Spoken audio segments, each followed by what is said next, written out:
Here's a Beyond the Pitch podcast quick hit from the WVSA Digital Network.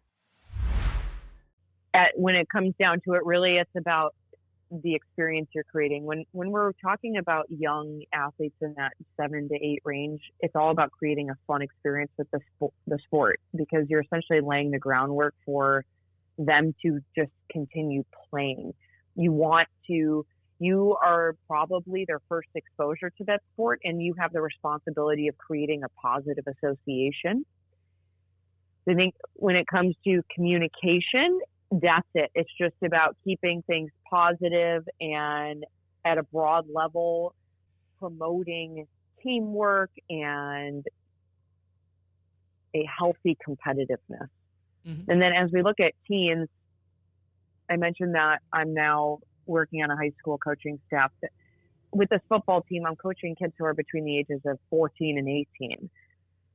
Now, I'm generally more even-tempered and focused on those positive associations with the freshmen, so those that are around 14 years old, because this is their first introduction to the high school sport, and I want them to come back next year and play. Whereas with the older kids who have been involved with the sport for a couple of years now, they know what to expect from the sport, and they've continued to come out after each season. So I tailor my communication to be more focused around performance and playing into their personalities. There are some kids who are quiet and they work hard, and I tend to mirror their personality and offer them a lot of even-tempered and private praise. And then I have kids who are unfocused, disruptive, and they have that standoffish attitude.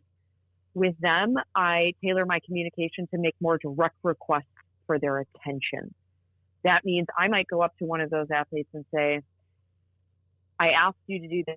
You're not doing that. What do I need to do to get you to listen to me or to participate in the way we're running this drill? So I'm asking for them to kind of co-create that experience together. And then with those kids who are maybe more unfocused or disruptive, I try to look for as many positive things as possible that I can celebrate so that I can create some of that positive reinforcement.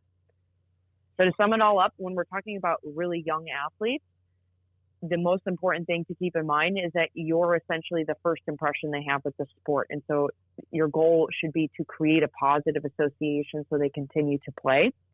And then as you get into those teenage years, when we're talking about maybe kids in the freshman level, 8th grade freshmen, it's still about those positive associations. And then once they continue to play the sport, then it's more so you tailoring your communication to their specific personality so that you can get the most out of them in terms of performance.